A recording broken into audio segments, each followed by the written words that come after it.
Direction l'Allemagne. D'après un sondage réalisé en août 2003, 70% des Allemands croient que les médias ne disent pas toute la vérité sur le 11 septembre. Un terreau fertile alors pour des idées conspirationnistes en tout genre. Nous avons rendez-vous avec l'éditeur allemand de Messan, Pierre Krebs, un politologue d'origine française. Il décide de changer le lieu de notre rencontre à la dernière minute. Rendez-vous est pris dans une brasserie vide, loin des regards indiscrets. Pour moi, l'essentiel dans ce livre est cette analyse empirique et scientifique qui montre qu'aucun avion ne s'est écrasé sur le Pentagone.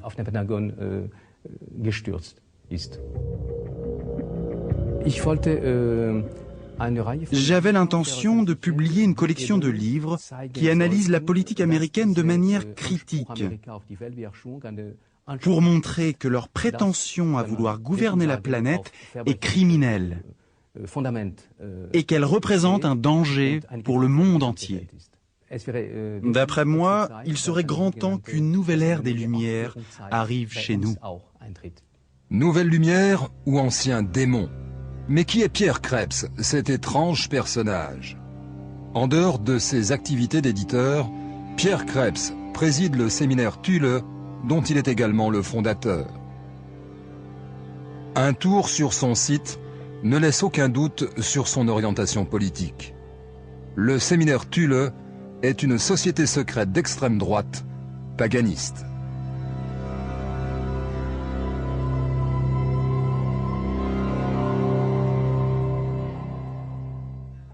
Vous êtes bien le président du séminaire Thule? Oui, oui. J'ai encore une question à vous poser. Vous avez bien rencontré Thierry Meyssan? Je ne connaissais pas Thierry Meyssan avant. Je l'ai rencontré après avoir lu son livre et après avoir pris la décision de le publier. C'est aussi un esprit très critique, même si on n'est pas forcément d'accord politiquement. Mais cela n'est pas important, au contraire, ses analyses sont complémentaires et enrichissantes. Im Gegenteil, das ist eine Bereicherung und eine Ergänzung.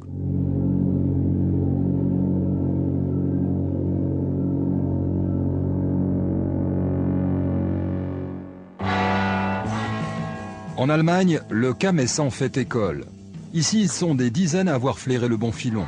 Résultat, à l'occasion du second anniversaire du 11 septembre, un nouveau genre envahit les librairies, la littérature conspirationniste. Et les auteurs sont de véritables personnalités de la vie publique. Exemple, Andreas von Bülow, ancien ministre de la Recherche du gouvernement social-démocrate d'Helmut Schmidt, un lecteur convaincu de Thierry Meyssan. Je me suis servi de sa démonstration très convaincante qui montre qu'il n'y a pas de débris d'avion, et je le suis reconnaissant d'avoir traité ce sujet. Le livre d'Andreas von Bülow se présente comme un catalogue conspirationniste, avec comme bonus une théorie sur l'implication du Mossad. Il l'a écrit, mais il a du mal à nous en dire plus. Oui, non, ce n'est pas... C'est bon. Il y avait forcément des institutions qui étaient au courant que quelque chose allait se passer. Je crois même que le chef de la sécurité du World Trade Center avait dit demain il se passera quelque chose de terrible. On dit aussi qu'il y avait une sorte d'atmosphère de guerre dans l'air qui ne laissait rien présager de bon.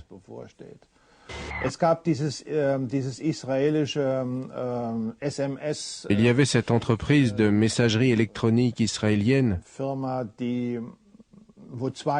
qui avait averti 2 de ses employés 2 heures avant les attentats, avant même que les avions ne décollent. Et ces 2-là ont eu le temps de mettre en garde leurs amis et leurs familles. Pour tout ça, il n'y a pas de preuves. Mais ce serait plutôt le devoir des Américains de répondre à ça. Un pays qui attaque 60 autres pays au nom de la guerre préventive et au nom de la lutte contre le terrorisme a le devoir de fournir des preuves, bon sang. Des accusations sans preuves. Et pourtant, von Bülow les a publiées aux prestigieuses éditions Piper, le Gallimard allemand. Une maison qui a entre autres dans son catalogue la philosophe Hannah Arendt. Pour son éditeur Klaus Stadler, 100 000 exemplaires vendus, c'est un bon coup commercial. Mais s'est-il assuré de la fiabilité de son auteur? Écoutez, je suppose qu'il sait ce qu'il fait. Il est juriste de formation. Il sait qu'il est sur un terrain sensible. Alors je ne peux pas m'imaginer qu'il n'ait pas travaillé sérieusement. Comment avez-vous travaillé? Êtes-vous allé enquêter aux États-Unis? Non, non, non. J'ai vu en rédigeant mon premier livre que ça ne servait à rien.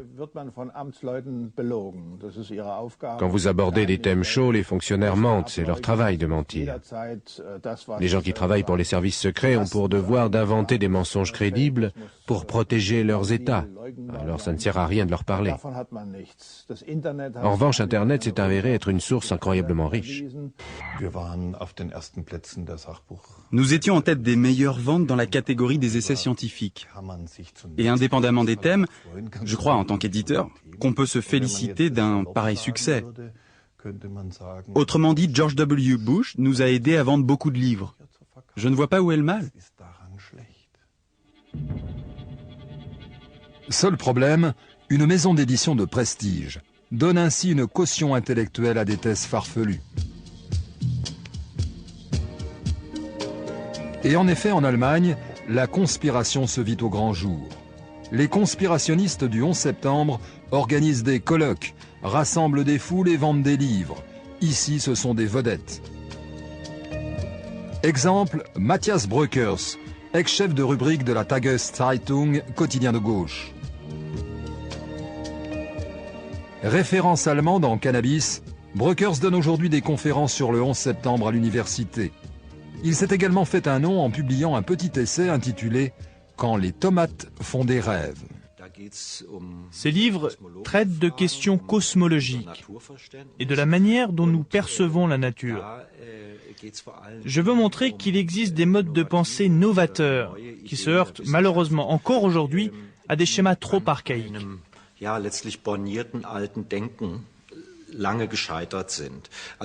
Finalement, j'explore les limites de la science. Et pour moi, le 11 septembre se situe exactement dans cette catégorie.